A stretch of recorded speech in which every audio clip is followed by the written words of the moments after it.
the Dallas Mavericks secure a much-needed win in a 114-108 victory over the Miami Heat. And I gotta tell you guys, it was phenomenal. We started with the whole new lineup. We switched around some players. There were some highs, there were some lows. We were in the lead, we lost the lead, but we hung in there. We didn't give up. We stuck to what we knew. We stuck to what we did best, and we came out with the dub. We're gonna break down the highs, the lows, what made me want to just grow my hair and pull it back out, and what made me just sigh with relief. But how's it going, everybody? My name is Marcel Martin. This is Mavericks Digest, bringing you the latest news and everything Mavericks related. And before we get into today's video, 84.5% of you guys watching are not subscribed. That number goes down a little bit each and every day, and I appreciate you because we were on the road to 5K subs. At the time of this recording, we're at about 4,800 subs, getting real close.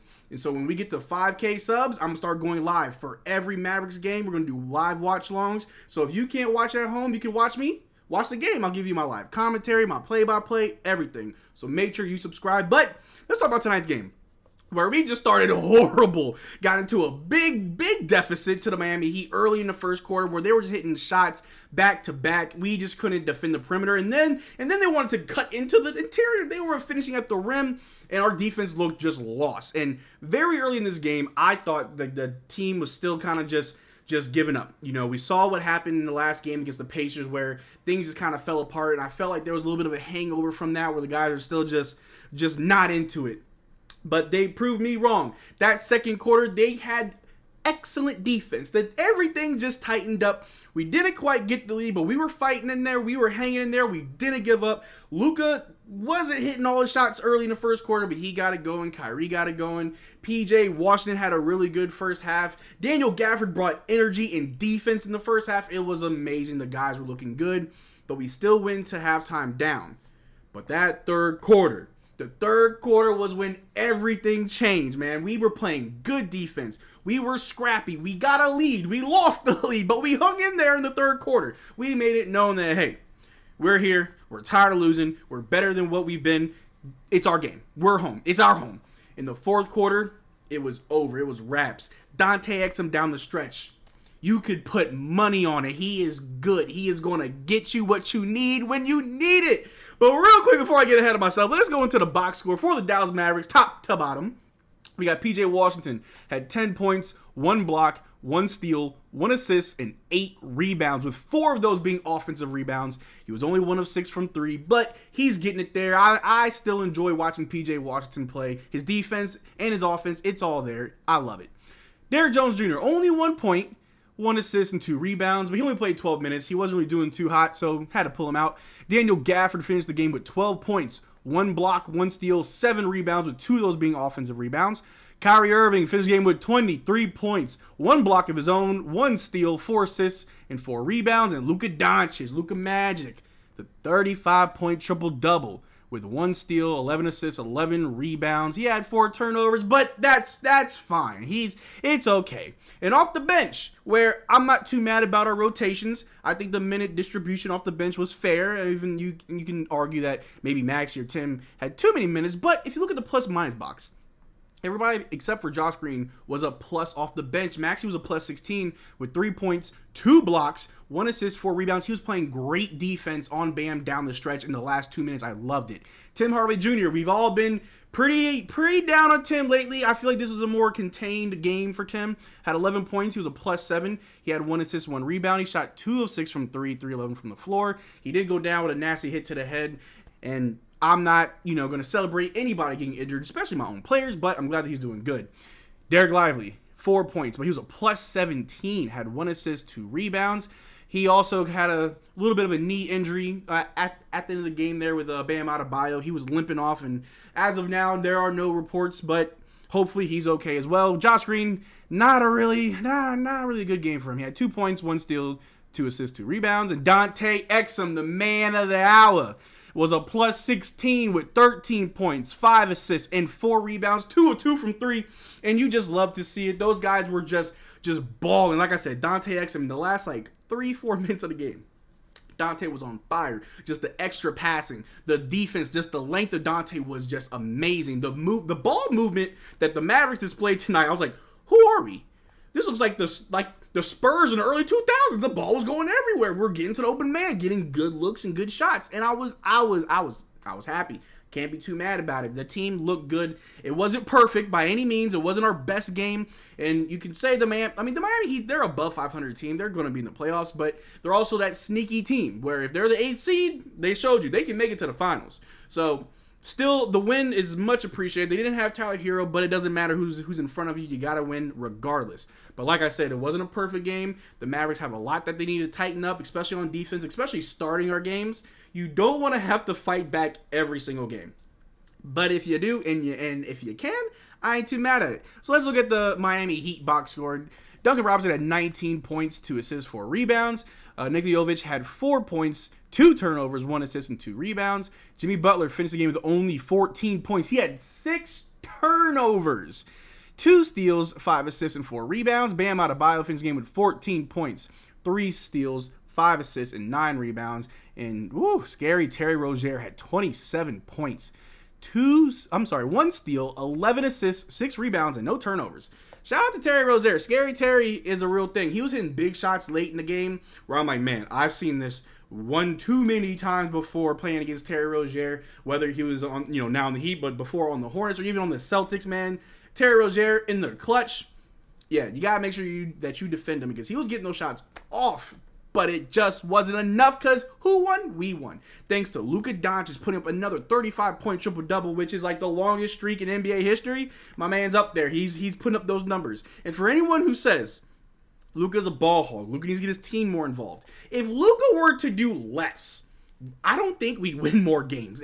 If he's putting up a 35, 11, and 11 game, and you're like, I need you to do less for us to win, that doesn't make sense to me. Luka's doing everything he needs to do to help this team win, and he's doing it with the help of Kyrie Irving, with the help of everybody stepping up, especially Dante Exum. I can't get enough of Dante Exum. That man was just phenomenal down the stretch. And just right here, look at this. The only player in NBA history to record 5 straight 30-point triple-doubles is Luka Doncic. The last 5 games. And last one, Russell Westbrook. About 7 years ago, man. Like Luka, MVP caliber, the Mavericks trying to figure out where we are in the league, where we are in the West, and how this season's going to turn out for us. Like I said in the beginning of the video, we started with a whole new lineup. We had Luka, Kyrie as usual, but we had PJ Washington as usual, but we put Derrick Jones Jr. in for Josh Green, and then we had Daniel Gafford in for Derrick Lively. And I liked it. We came out kind of sluggish, but the energy was there. It was just a matter of hitting our shots, which took a while. So the team's doing what they need to do. The team is doing what they need to do. And I know that we've been really hard on Jason Kidd on this channel the last 2 games, and maybe this was the game where it's like, hey, bro, your job is on the line. I need you to do something. I'm on Twitter like, he changed the lineup because he had a long talk with management, with upper management about, hey, bro, we can't be losing this many games with Luka and Kyrie, Derrick Lively, Daniel Gafford, PJ Washington. We have a really good, deep team. Why are we losing games? So you can say it's because of lineups. You can say, I got nothing bad to say about Jason Kidd this game. I think he did a good job. Tim played about 20-plus minutes, about 23 minutes, but it was like in spurts, right? Like I didn't really see Tim Hardaway in the game for too long. Maybe at the end of the third quarter, I'm like, we could probably put PJ in. But like Jason Kidd has said before, it's not about giving up on these guys. Tim Hardaway Jr., we know what he's capable of. High highs and low lows. And unfortunately, we're in the point of the season with Tim where it's a low low. But the only way to get him out of that, the only way to get him really involved and just back to just producing is to keep him in the game. I don't think he needs to sit on the bench for the whole game. No DNPs. Tim is a player who, if he can be who we know he is, we could go far with this team. But it's such a gamble. Like Tim Hardaway Jr. is a high risk, high reward type player. But hopefully over the next few games, we kind of see a change in Tim. We played the Pistons on Saturday, easy dub. After that, the Bulls should be an easy dub. So hopefully some of these guys like Tim Hardaway or even Josh Green, who has been in a weird slump lately, hopefully those guys can really start to bring it all together. But let's get into the segments, right? The good, the bad, and the ugly. And for tonight, the good was just the entire team, the entire Mavericks team. I think Jason Kidd did a good job coaching. He hit good timeouts were called, good rotations were put in. I don't really have a lot of complaints about Jason Kidd, so that was good. The team overall, good ball movement, the defense improved. Like I said, in the beginning of the game, not a whole lot going on, but like as the game kept going on, the guys, they stuck in it. They didn't like let the game get away from them. They didn't feel defeated and just give up. They were fighting to the end. They were fighting, and I just love it. So the good is the team. The team overall was good. The bad, I gotta give it to Miami Heat, man. Like the Miami Heat with Bam Adebayo, Jimmy Butler. Like, how are you, coached by Eric Spoelstra, lose to us who've been in a slump lately? Like, I don't know. The Miami Heat, y'all the bad. But the ugly, and I hope y'all feel me on this, the ugly of this game were the 2 missed dunks back to back. Dante in transition missed a dunk. Derrick Jones Jr. Didn't Derrick Jones Jr. win a dunk contest? My man blew a dunk. I'm like, bruh. And with this Mavericks team lately, I haven't seen a whole lot of dunks that aren't like just obvious alley-oops to the big man. Like, I haven't seen our wings really attack and just slam it in. And so when Derrick Jones Jr., when Flight 55 was taking off, man, that 747 was knocked down. I was like, come on, man. I'm trying to see something. So those 2 missed dunks were the ugly. But like I said, man, this game was a great game for the Dallas Mavericks. It was a much-needed win, a confidence boost, a morale boost for the team, something to improve upon, obviously. We have a pretty easy schedule. Like I said, we play the Pistons on Saturday. That should be easy. We get the Bulls on Monday. That should be easy.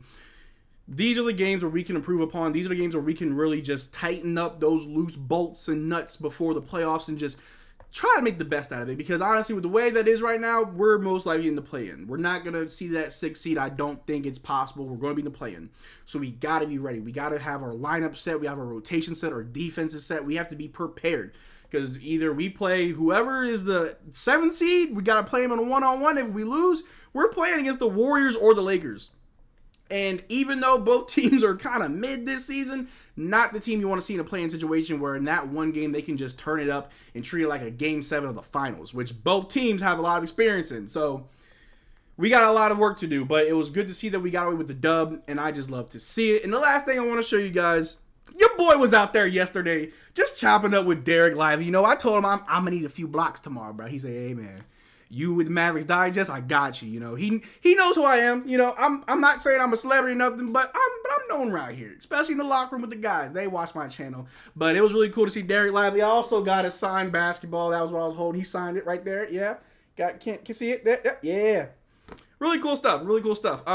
But anyway, thank you for making this far into the video. Make sure you comment, subscribe, like, all that stuff. Link in the description below is to our Discord, and we got a Twitter now. We're active. We just launched our membership program today. So if you're still here in the video, make sure you join our membership. We have different tiers with different perks. And to commemorate our 5K coming up, hopefully by next week, we're going to be doing a jersey giveaway to anybody that's a member. You don't have to be at the top tier. You can be at any tier, and you will be entered into the raffle for a free jersey. So make sure you follow, comment, subscribe, all the good stuff, and stay up to date with what we're doing. But until next time, y'all take care. Peace.